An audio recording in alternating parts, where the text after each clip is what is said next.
Looks like রাখি সাওয়ান্ত।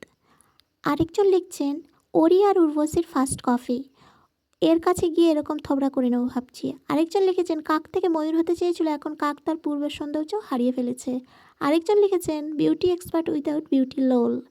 একজন লিখেছেন বলতা হুল ফোটালেও এরকম হয় না, মনে হচ্ছে ডিসপিউট মূর্তি বা আর্টিস্ট অনেক ট্রাই করেছিল, তারপরেও ভুল হয়ে গেছে, ফেল হয়ে গেছে। আগে নুসরাতের মতো ছিল, এখন রুকমণির মতো লাগছে। একজন লিখেছে আগে ছিল মুখ, এখন হয়েছে মুখোশ। আরেকজন লিখেছে ভূতের মতো লাগছে, দেখেই তো ভয় করছে। আরেকজন লিখেছে মুখে 64টা ভীমরোল কামড়ে দিয়েছে। আরেকজন ব্যঙ্গ করে লিখেছেন এটা কি ঋত্বিক রোশনের সেই হারিয়ে যাওয়া জাদু। এইসব কমেন্টগুলো ট্রোল শিকার হয়েছেন সম্প্রতি ডক্টর নৃপেন্দ্র গুহের ছবি থেকে। চলুন উনিকে কেন আর কিসের জন্য এত ট্রোল সেটাই আমরা জেনে নেব। সম্প্রতি সোশ্যাল মিডিয়ায় ভাইরাল হয়েছে ডক্টর নৃপেন্দ্র গুহের ছবি, যেখানে একটা ভিডিওয়ে দেখা যাচ্ছে রুকমণি এসেছেন ডক্টর নৃপেন্দ্র গুহের চেম্বারের উদ্বোধন করতে। এবার সেই ভিডিও থেকেই ভাইরাল হয়েছে ওনার ছবি। এবার বরং ছবি নয়, তার নিজের চেহারার কারণেই ট্রোলের ঝড় বইছে। এবার দেখে নেই ওনার পরিচয়।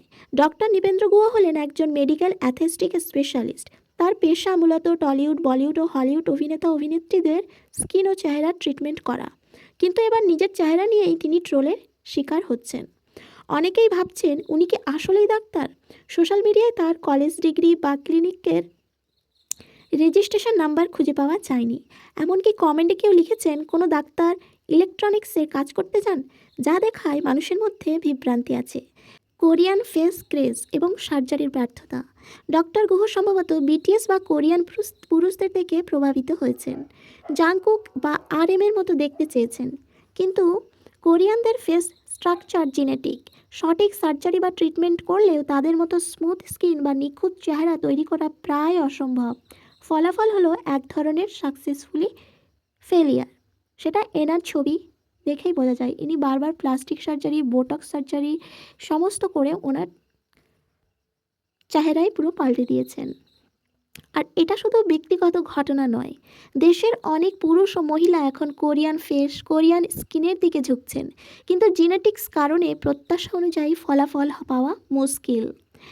স্কিন ক্রেজ ও সৌন্দর্য ইন্ডাস্ট্রি। আমাদের দেশে মেয়েরা ক্রমেই কোরিয়ান স্কিন প্রোডাক্ট ব্যবহার করছে। তারা ফর্সা হতে চায়, স্কিন ড্যামেজ হয়, আবার সিবিনাতে ঠিক হয়। এই চক্র কয়েক বছর ধরেই চলতেই থাকে। সবাই চাইছে কোরিয়ান ফেস, কোরিয়ান স্কিন, কিন্তু আসল সৌন্দর্য কি কেবল ফর্সা বা সার্জারি? না। আমরা দেখি মিস ওয়ার্ল্ড বা মিস ইউনিভার্স জিতলেও কি সবাই সুন্দর? না। মোস্ট হ্যান্ডসাম ম্যান হলেও কি সবাই সুন্দর? তাও না। সৌন্দর্য আসলে সাবজেক্টিভ, যা একের চোখে সুন্দর অন্যর চোখে নাও হতে পারে। নিজের সৌন্দর্যকে গ্রহণ করুন। এই গল্প থেকে আমাদের শেখার বিষয় নিজের স্কিন, নিজের এথনিসিটি নিয়ে খুশি থাকুন। নিজেকে অন্যদের মতো করার চাপের মধ্যে না পড়ে স্বাভাবিক থাকাই সবচেয়ে বড় সৌন্দর্য। আত্মবিশ্বাস, ভালোবাসা এবং নিজেকে মেনে নেওয়াই হলো সত্যিকারের আকর্ষণ। কোনো ফিল্টার, বোটক্স বা সার্জারি সেই অনুভূতি তৈরি করতে পারে না। আপনার মতামত জানতে চাই, আপনি কি মনে করেন সৌন্দর্য শুধু কোরিয়ান ফ্যাশনের মধ্যে সীমাবদ্ধ, নাকি নিজেকে গ্রহণ করাই সবচেয়ে বড় সৌন্দর্য? কমেন্টে জানাতে ভুলবেন না।